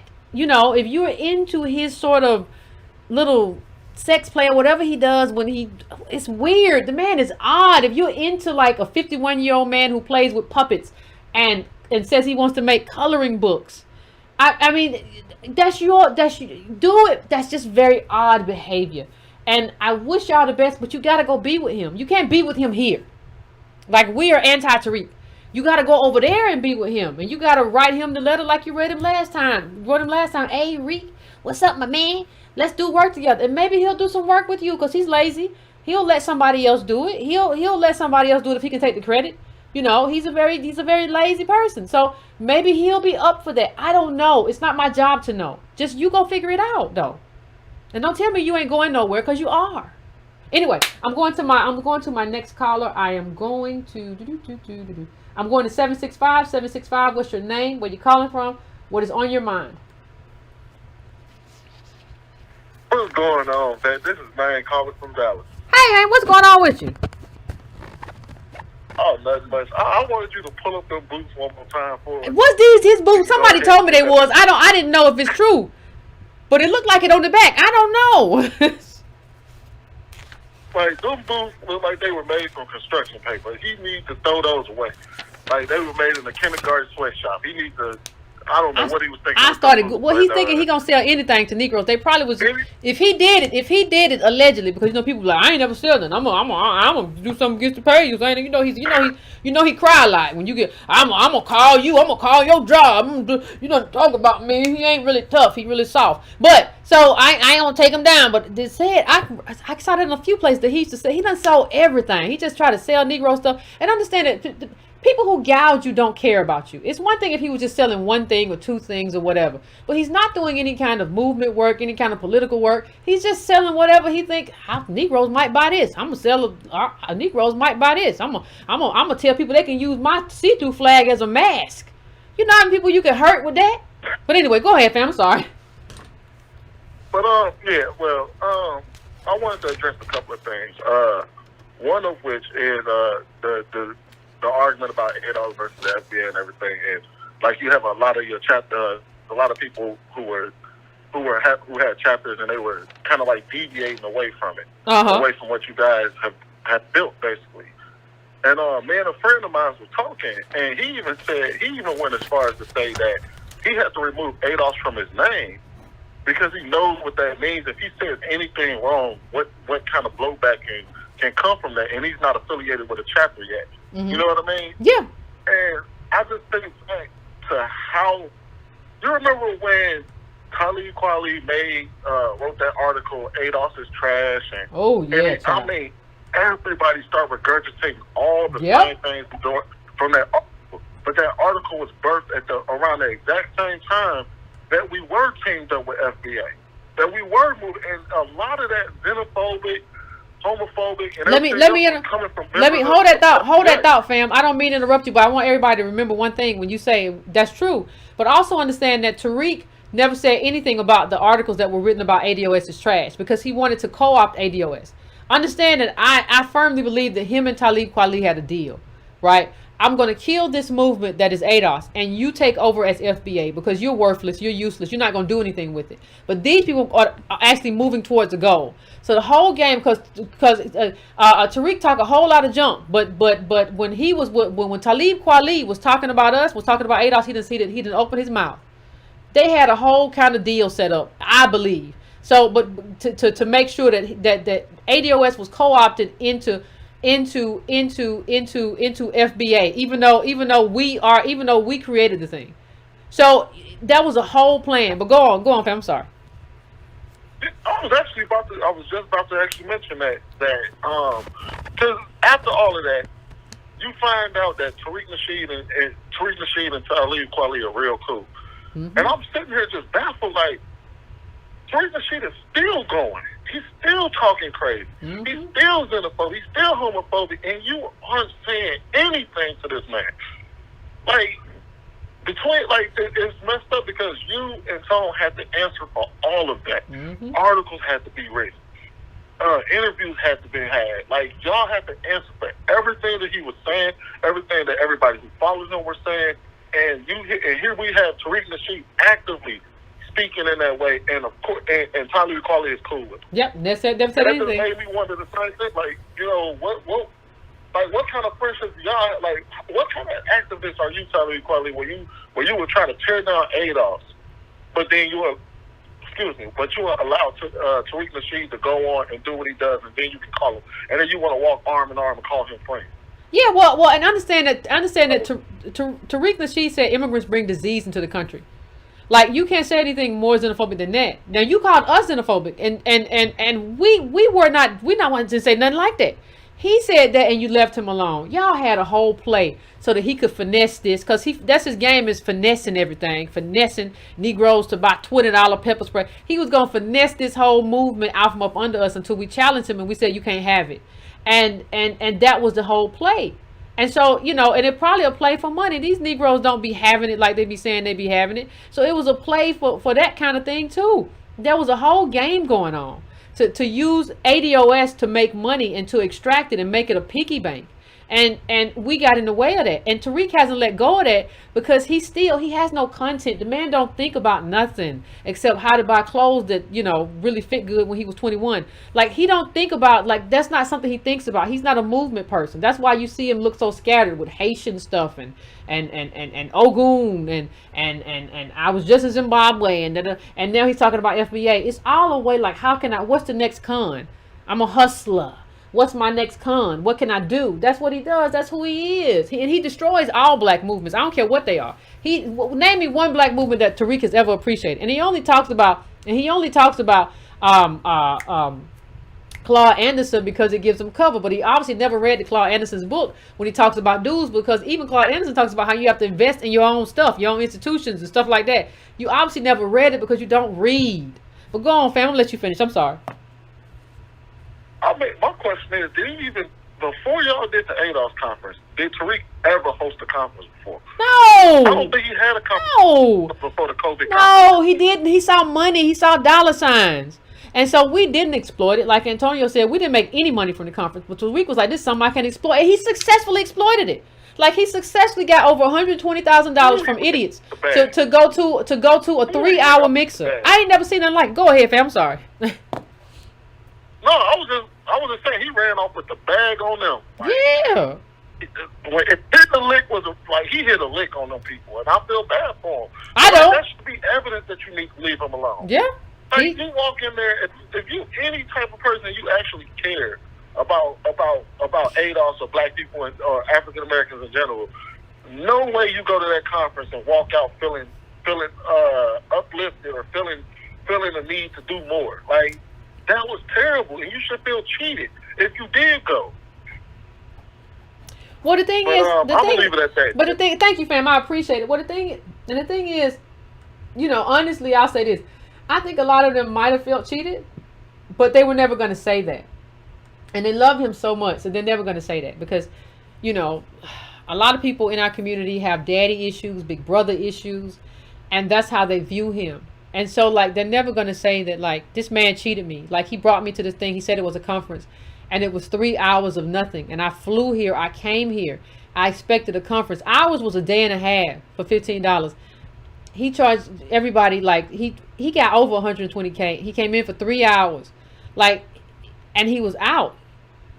And if you can't see that that's a hustler, and if you can't see that the people who follow him have some kind of unreal adoration of him that gets in the way of common sense, there's nothing that I can tell you about why you shouldn't allow those people in your chapter, right? About what they do when they get there, about what they believe. There's nothing I can tell you. You just can't be here as a chapter leader. So anyway, let me go to my next call. I am going to 850. What's your name? Where you calling from? What's on your mind? 850. Hello. Speak up. Good night, dude. Hello. I couldn't really hear you, 850. I don't have time tonight. I'm going to 240. 240. What's your name? Where you calling from? What's on your mind? Oh, hello, Yvette. Hey. Oh, hi, this is Lafayette from Baltimore. Hey, Lafayette, how you this doing? Evening? Pretty good. About yourself? Oh, I'm fine. This is my first time calling in. I'm a long-time supporter. Okay. And I just want to say, before I say anything to you, I just want to say thank you to you and Antonio. Oh, thank you. You all have been just a beacon in the night for so many of us for so long. And I watched you for more than 5 years, about 5 years, okay, maybe a little more. And it's really, I remember when you did the video, Pan-Africanism is Dead, and I said to myself, this woman is brave. And I said, and ever since then I've watched you and Antonio, and I've watched the shows, and I've tried to support and everything, and I showed up for the Supreme Court demonstration. And I just want to say to you all and to the fam out there, I think Antonio and Yvette have more than proven themselves worthy of our support. You all have built this thing, and we love y'all for this. And I just want to also add, I think what you raising is not petty. This is a fight we need to have internally. And ADOS will win this fight. This is the fight we need to have before we have the bigger fight. And I just admire you and Antonio so much, man, because you all have taken a lot of slings and a lot of arrows, and some of the stuff that's been aimed at you, Yvette. I mean, man, you a strong sister. I respect you and I love you. Thank you, fam. I appreciate that. I appreciate that. It's been a lot. It's been a long few years. But you're right. Thank you. I appreciate you. Yes, ma'am. Yes, ma'am. So I just want to say, Yvette and Tone, I entered into the comments a little bit earlier. You know, Yvette and Tone are the ones that brought us to the dance, y'all. And you don't change partners in the middle of the dance. Thank you, fam. I appreciate that. Yvette and Tone. I appreciate you. I appreciate you. I appreciate you so thank much, you. fam. And No, good thank night, you. fam. And hit that like button, y'all. Yes, hit the like button. Tell them, fam. I appreciate you. You just had to write all the right things and hit the like button at the end. Appreciate you, fam. Y'all know what you got to do. Can't be in here and don't hit the like button unless you FBA. And if that's the case, then it sucks for you. Anyway, I appreciate it, and you know, it's people are like we done shot somebody and messed somebody up. You know, all kind of crazy stuff. People act like we done did to people. What the world? We don't have time to fight white supremacy. You just, well, I don't like this and I don't like that, and I'm not gonna do this and I'm not gonna do that, and I tell you I'm not gonna. How you get here and tell us everything you ain't gonna do? And what you ain't gonna, we ain't even did that. We just got started. What are you doing? What's wrong with you? Well, FBA is all right. They got nice people. Oh, God. Well, just listen. Build the thing you want to see. That's all I can say. 248. What's your name? Where you calling from? What's on your mind? Oh, Yvette? Hey, how you doing? Yvette, this is Derek from Farmington Hills, Michigan. How you doing? I'm doing pretty good. How about yourself? Good. Can you hear me all right? I can hear you pretty good. Okay, good. So, oh boy, here we go again. Find ourselves at the fork in the road for which we have to separate the wheat from the chaff. Let's start with the obvious. On a level, you know, all these attacks are coming at you because you're a woman. People won't have this energy for Tone. They don't have this energy for Tone. So, you know, that's one of the glaring obvious points right there. I was actually having a conversation with somebody on Twitter earlier, and I saw a comment from somebody that said, "Oh, well, I don't like Yvette because, you know, she criticized Dr. Welsing." And, you know, let me just try to make sense of that. That doesn't make sense to me, because what do you do with that? How do you contextualize that with somebody who's not aware of, you know, thought leaders like Dr. Welsing, or even Claude Anderson, like you mentioned earlier? Like, it's because of you who I'm even aware of who, you know, he is, some of these people are. You know, I think some people don't understand that we don't all come from a radical black nationalist or a Pan-African background. So, I mean, if you're saying that, oh, well, Yvette, she criticized so-and-so, but if someone doesn't know who they are or what their work is about, it's like, okay, so why am I supposed to care about this? I mean, what does that mean to me? You know? I mean, nobody had any energy when Professor Black Truth, also known as the Black Authority, went in on Toni Morrison when she was freshly deceased. I didn't see anybody have any type of energy or holding any accountability for him when he said that. And they did the same thing for Elijah Cummings and John Lewis when they passed away. So, you know, y'all can listen with that. Well, I think a lot of the issues... Oh, go ahead.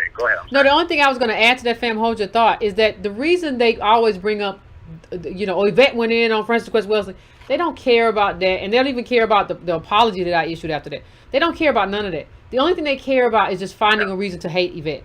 It's all just a proxy. Well, I gotta find some reason to hate this person, and that's all it's about. Like when you realize that they're not coming from a good faith place, and they're just finding a way to be nasty. Ask them what did they read from her. They'll be like, I just know I just heard from Tariq that she all right and Yvette criticized her. They're just like fanboys and fangirls, and they're looking for a reason to hate Yvette, and that's okay, child. I eat your hate for breakfast. Don't care. But go on, fam. I'm sorry. Oh, no, you're fine. I think it also speaks to the double-edged sword of the efficacy of the ADOS movement. To drive the point, ADOS is not the same as FBA, clearly. I mean, Brother Jacoy just got elected as a city representative. Congrats to him. Shout out to him and congratulations. On a pro-ADOS agenda. I mean, you've had chapter leaders. You've had Friday Jones. You've had Reggie. You've had Chad, Mark Stevenson, who have gone on platforms, Fox Soul, and have been able to hold their own in defending the ADOS message. I've only heard one person use the term FBA with any modicum of intelligence or coherence, and I'll give y'all a hint. It certainly ain't Mink Slide, also known as Tamarcus the Sanders. It ain't him. So it's not the same. And I say that with as much respect I could, muster to the FBA fence straddlers. But, I mean, I say that to say at some point you all are going to have to really take a hard look and just make the decision. Like, I don't understand. He's not a thought leader. See, ADOS attracts grifters, but it attracts intellect, scholars, experts. Dr. Tommy Curry, Dr. Cornel West, Richard Rothstein, Mercer Baranda. The list goes on. I mean, they're not the same. I don't know how many times and how many ways we can keep explaining the difference. I think one of the problems is some of the people are new to the movement, and they aren't privy to all the past history. They aren't privy to the skirmishes. They aren't privy to the drama.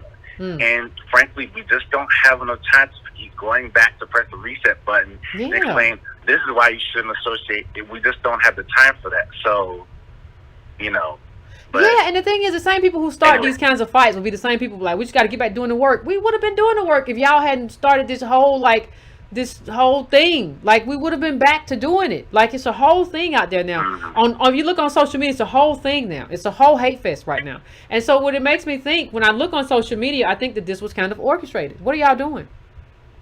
What are y'all doing? You're going to destroy the body of the organization with this cancer, right? And so that's a real problem. That's a real problem. But I want to thank you for calling in, fam. I appreciate it. You're right.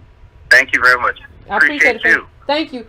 I appreciate you, fam. Yeah, people do the all right, good night. Good night, fam. I'm gonna really make Yvette upset. I'm gonna really try. Nobody care what you talking about. We trying to build towards a move. We can't even talk about what we're gonna do. I had expected by this time we would have all of everything set up, all the bylaws set up, everything set up. We would be talking about what we're gonna do, and we would have a whole plan set up for the first 100 days of the Biden administration. But I can't do that because you want to talk to me about FBA. Then say, well, we just gotta get back doing the work. Well, we would have been doing the work. You would shut up.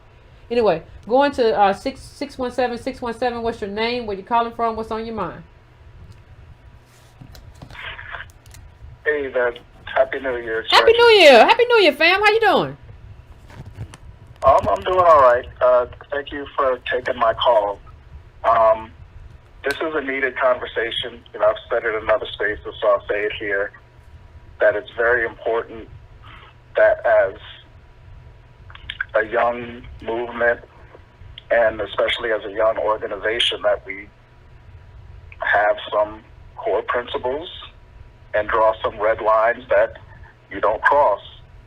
And for me, affiliation or affinity for FBA and or Tariq Nasheed is one of those red lines for me that, I'm just not doing it. I kind of feel like a broken record because, I kind of tried to address this, a year ago, when Tariq was saying some wildly homophobic stuff, like literally parroting Trump. The guy was saying, this black woman was killed, but it was a Caribbean man. You got to watch out for them Caribbeans. We got to protect our sisters. Literally sounded like Fox News when they're talking about immigrants killed this poor white girl. This guy is literally like, it gets kind of exhausting to kind of explain these concepts to people because they don't read. When you understand things like genocidal logics and social dominance theory, you'll see the dangers of Tariq Nasheed and why we must separate from him. Like, it's literally genocidal. Yeah. He's setting up a genocidal framework. I don't know how else to say it. And the vitriol with he still hasn't walked back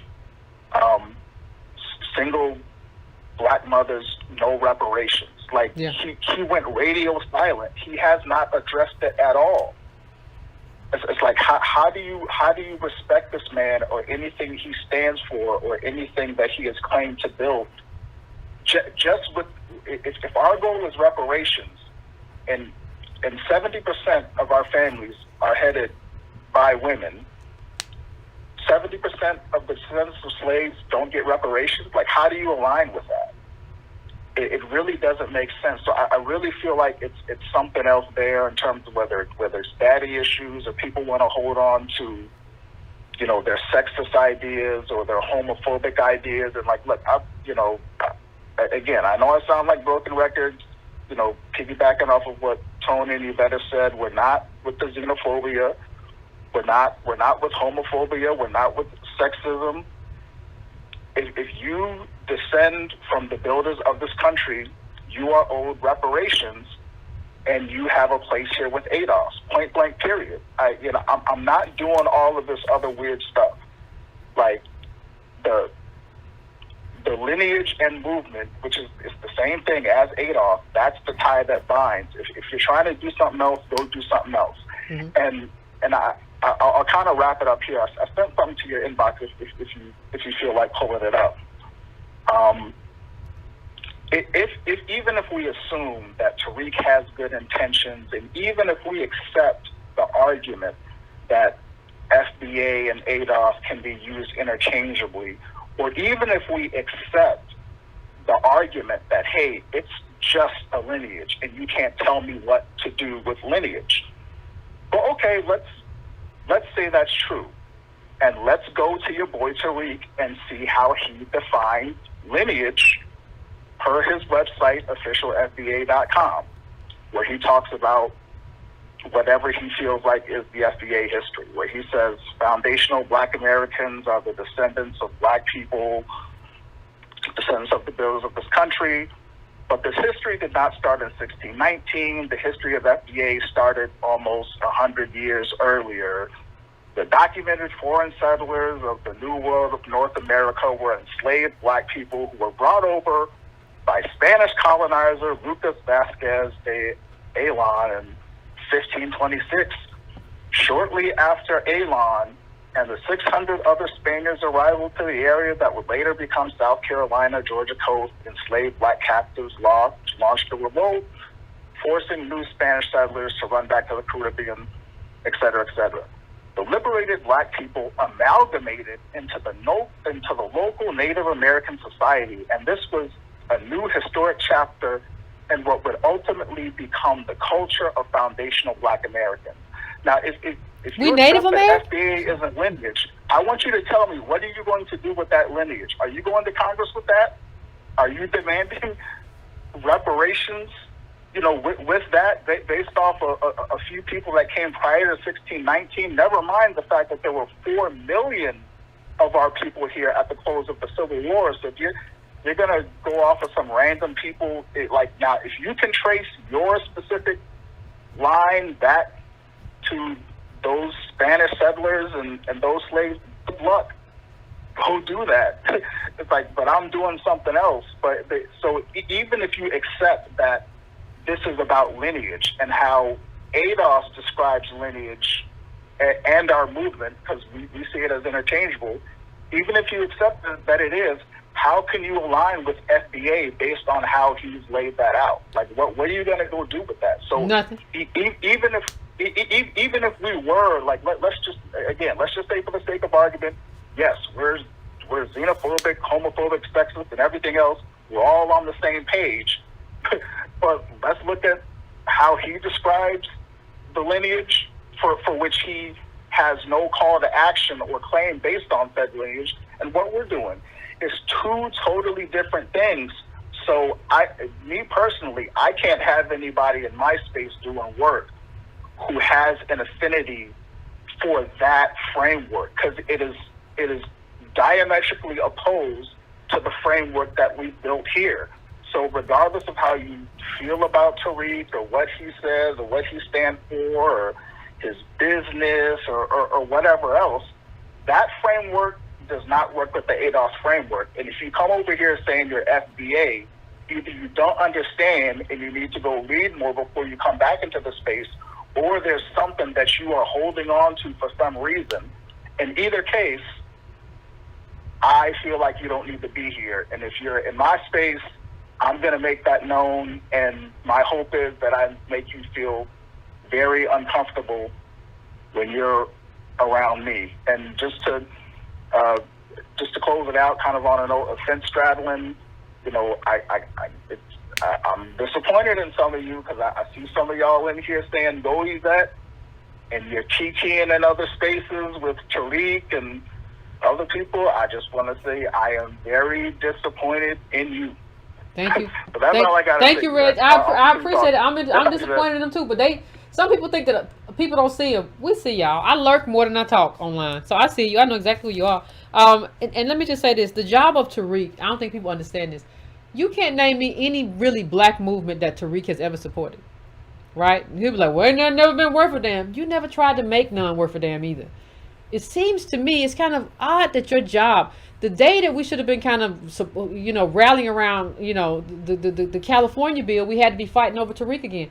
Somehow, even though it was one of our own chapter leaders that exploded that conversation, but somehow we always, whenever we get a win or something, we always end up talking about you. And there is no movement that you've ever liked. You always talk about it. Almost seems like your job, or your assignment, is to just like destroy black movements, not to make them better or to kind of get in there and say this is what we should do. It seems like that is your job.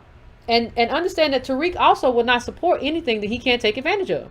He was very supportive of ADOS when he thought he could put his tentacles into ADOS and suck it dry of monies.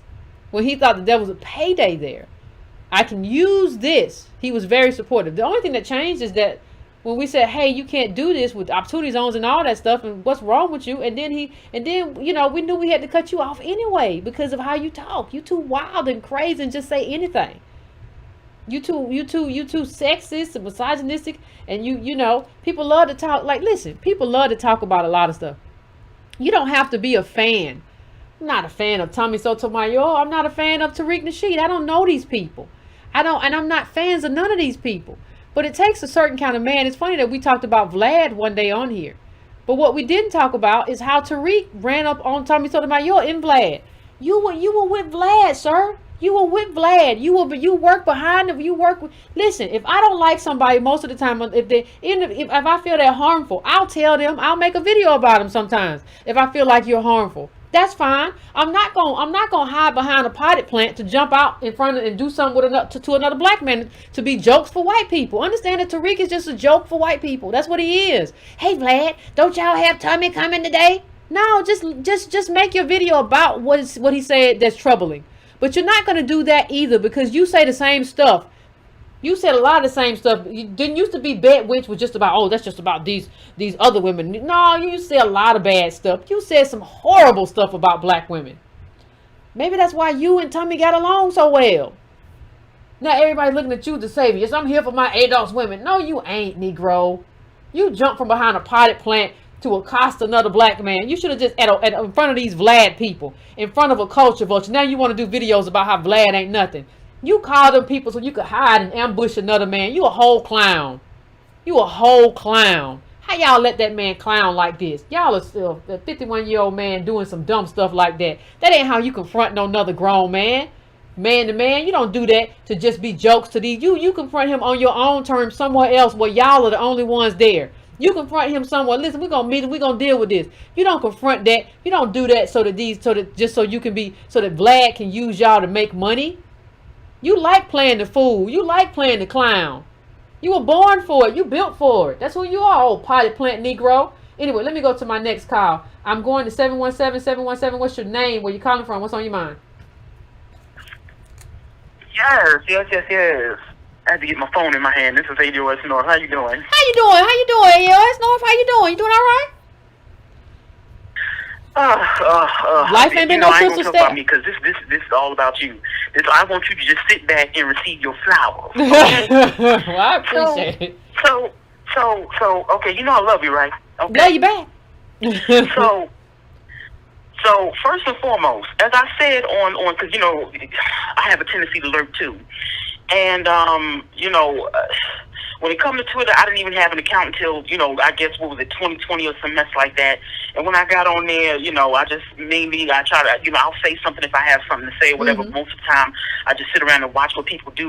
And I got on there because I know you and Tone was on there. Okay. And of course, like I said, I love both of y'all. I'm going to follow y'all. And I've been, like I said on Twitter, I said this, I think it was yesterday, that I've basically been here and watching you, watching Tone for about 7 years. And it's not about to change. That's number one. Number two, I'm giving you your flowers today because the truth of the matter is everybody likes to pick on you. They like to say crazy, off the wall mess like you're not supposed to say nothing back. They like to talk about your sexuality, talk about how you look, talk about the things you say. But here it is again. I'm gonna need these same people, right? What I'm gonna need y'all niggas to do is I'm gonna need you to show me a time where you did what Yvette did. And I'm going to need a date. I'm going to need a time. It needs to be time stamped. Because unless you did what this woman did, then you need to go somewhere and sit your ass all the way down. Because I'm tired of hearing y'all talk. You don't seem to realize that you sound, guess what, real foolish. You understand what I'm saying? People who are stupid tend to run their mouths. And that's what I deem what you all are, stupid. I'm not going to name no names because I know who's the one that's doing it. You understand what I'm saying? And I told certain folks, in a private place, I said, if y'all need me to cuss these busters out, ADOS North don't have a problem with doing it. Because, see, I'm from a place called Brownsville, Brooklyn. You don't get to talk crazy like that and folk don't go in your mouth. You understand what I'm saying? You sitting up here and you talking about a woman who don't even have no kids. This woman don't have no kids. And she's up here defending not just the grown folk, but y'all's kids. Y'all go home with these people every night. And this is what y'all doing. Y'all sitting up and y'all laughing and kikiing like I was about to say that word, but I ain't going to do that. Don't let her make you do it, North. And giggling like stuff is funny. This ain't funny. This is not funny. No. We out here dying, and y'all are playing. Y'all worried about, is my stuff the biggest? Go somewhere. Because as far as I'm concerned, yeah, don't do that. Don't do that because you will get dealt with. That's just what it is. And we're not talking about physically. We're talking about verbally, because that's what you're going to get. You're going to get told about yourself. You won't get called out because what you're doing is not right. What you're doing to Yvette is not right. I'm going to say this again. This one has no children. Okay? She has no children, but she's been up here for 7 years talking about the hell that you all are going through and the possible hell that your children are going to grow up and go through, that they probably going to end up, penniless and homeless, which is what I am. You understand what I'm saying? So you up here playing these games and you're making fun of a woman who basically is not getting paid, but she's taking care of you. You understand what I'm saying? And this is what you do to somebody that's tried to help you. So what does that say about y'all? That's all I got to say. And so ADOS North is done. Love you, Yvette. Love you, Tone. Love you, fam. Bye. Appreciate it, fam. And let me just say this, too. It ain't nobody's business, but I'm going to say it. The first time I started making money off YouTube was 2016. I've been on YouTube probably since like 2012, 13. Been writing since like 2011. Boys didn't pay no money. Boys paid like $200 a week. They expect you to somehow live off that. So you talking about too. I don't want to get into it too much. We're talking about somebody too. And when I started making money on YouTube, that was, you're not talking about no big money. You're talking about, oh my God, I made $300 this month. Like, when I'm talking about when I started in 2016, you don't get any big money either for like 82,000 subs, and what they're giving us now is like 16,000. So like the majority of the money, at least for me, I don't know, it works differently for some people, comes from like donations. So you're not even talking about like, early in those days, I got in late, in terms of my own stuff. I used to be on Boyce's channel and he would just take the money. you know, and ended up I was eating up my own channel by being on his channel. But like, I don't think people understand. I don't know. I don't think people understand the sacrifice to like be in this space. That sacrifice started way back when. I remember writing stuff for like the Atlanta Post, but when it was a thing, and it's defunct now, about how Barack Obama wasn't anything. That was in like 2011.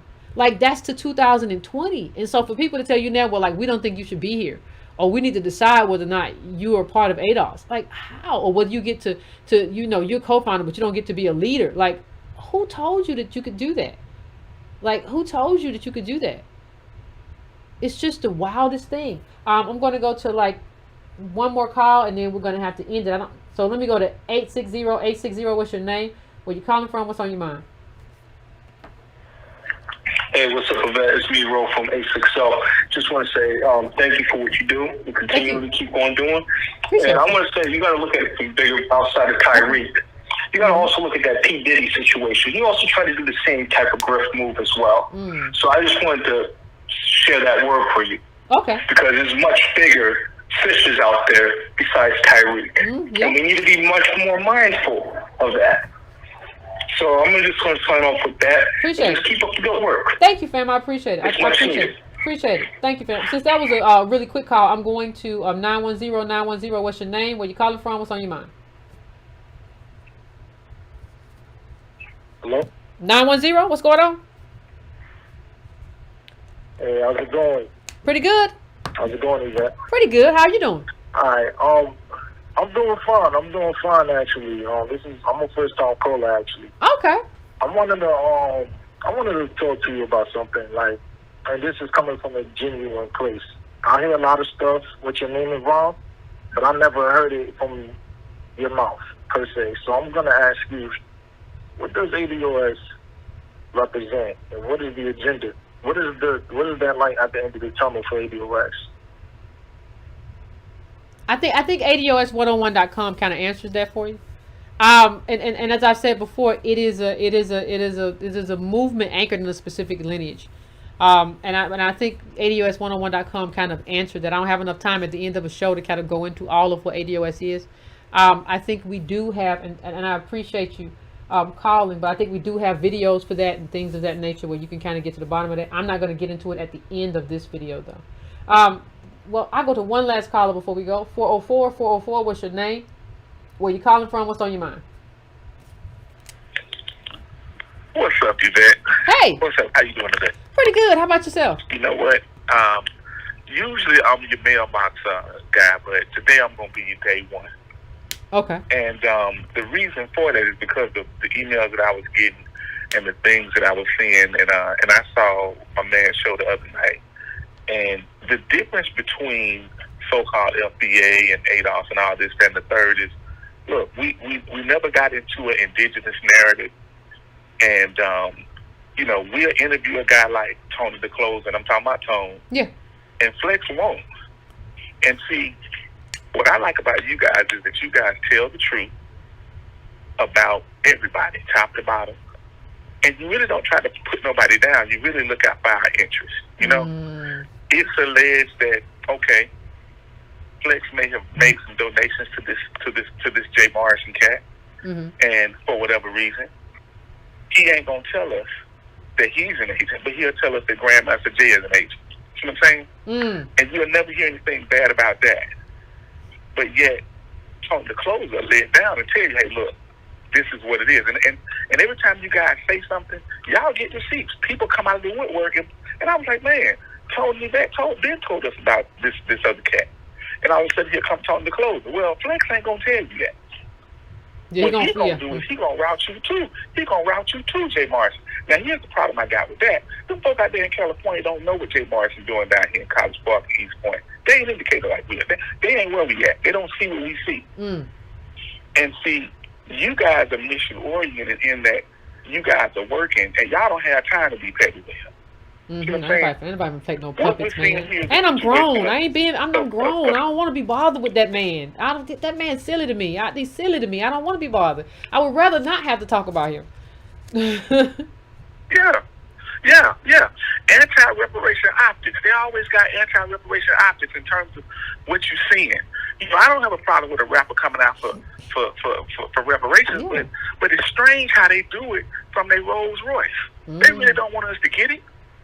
And the truth of the matter is, we sat here and saw this man building houses in Haiti on one hand, Ogun juice on another hand, Haitian documentaries all this on another hand, but then all of a sudden FBA or was supposed to be with ADOS. Mm-hmm. So we don't understand where they're coming from with that. I did see that Jared Allen debate that you're talking about that he had, this, that, and the third.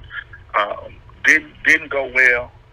And what we're seeing is, how everybody's doing things for reparations but don't want us to do it. Mm-hmm. They don't want us to have it. In other words, the co-op movement is because they need reparations too, but they don't want us. They don't want the general public like us to know that a billionaire shouldn't be selling mashed potatoes because she needs reparations too when she's going in on Michael Jackson.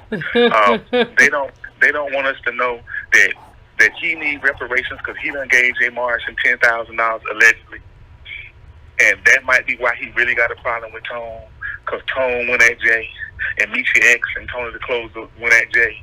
So it's always an underlying movement in there somewhere that we don't get to see. So what I want to tell you to do is keep doing what you're doing. They all need reparations but don't want us to have them. And, the truth will eventually bear out. And hopefully these people will sit back and pay attention to what's really going on and stay focused. Thank you, fam. I appreciate you. Thank you so much for calling in. And let me tell you one of my theories. I think that listen, I do believe that there is an industry of people who don't want ADOS to get reparations, and a lot of those people are ADOS. Because the job of a Boyce Watkins, the job of a Tariq Nasheed, isn't to get you any kind of politics. The job is to sell you a dream. So I don't want you to have the real reparations, but I want to sell you the dream of economic empowerment in a product. So I don't want us to do political uplift and pay for our politics and get the lobbyists and do the stuff that we need to do. I don't want to do that. I want to sell you flashcards. I want to sell you documentaries. I want to sell you books about putting you up on game. I want to sell you keychains. I want to sell you this. I want to sell you this, right? I want to do a whole bunch of stuff that really sells the idea. I want to sell you a FBA mixer ticket, happy hour, 3 hours. If you ever really get empowerment, I lose my job. Tariq loses his job. Boyce loses his job. If we get reparations and we start, they don't know anything about industries, and like we're talking about agribusiness, farming. We're talking about being in the ownership class. These people are just buying cheap stuff from China and selling it to an expensive price. That's not what the ownership class is. So if we ever plug ADOS into the real ownership class, they're out of business. They're out of a job. And the last thing that they want is to be out of a job. But if we get reparations, these people are finished. They're done. And so I think that's the thing that they don't want. I think they don't want it for that reason. Right? I think that's what it is. And the other thing that we have to deal with in this show is that this movement, Tariq and anybody else who wants to use this movement to catapult themselves, this is not about individual uplift. We either rise together or fall together. This is not something that you can do, or this is not built to catapult you. Oh, I can use this to start me a little. I can have a little rib shack. Or what? You can start a rib shack if you want to on your own. Don't call it the ADOS rib shack. Don't call it the ADOS church. Don't do that. You're trying to exploit what we're doing for yourself. Everybody is in this exploitative mindset. And that doesn't work in terms of what we're trying to do in terms of collective uplift. So, fam, that is the end for today. Sorry I had to talk about him. Please do not forget, fam. Oh, hold on a second. The 28th, The Half Has Never Been Told. That is the book that we will be reading. Please do not forget to pick that book up. The 28th, probably 28th and the 29th. That's the last Thursday in the month. Please do not forget, fam. Please hit that like button. Please hit that like button for me. I would appreciate it. Please don't hide behind no potted plants and ambush nobody in front of white folks. I would appreciate it if you would do that. That is unbecoming. Also, please subscribe. Please hit that bell. If you want to donate, go to patreon.com/WhyCarnell for recurring donations, or you can go to $ Breaking Brown, the Cash App, or you can go to donatebrown.com, however you want to. But it's a pandemic. We understand, no money, so you can hit that like button right there. Cost you nothing. Just hit that like button. It's wonderful. Just hit the like button. I appreciate that. Hit that bell to make sure you get notifications. Follow me on Twitter at Breaking Brown.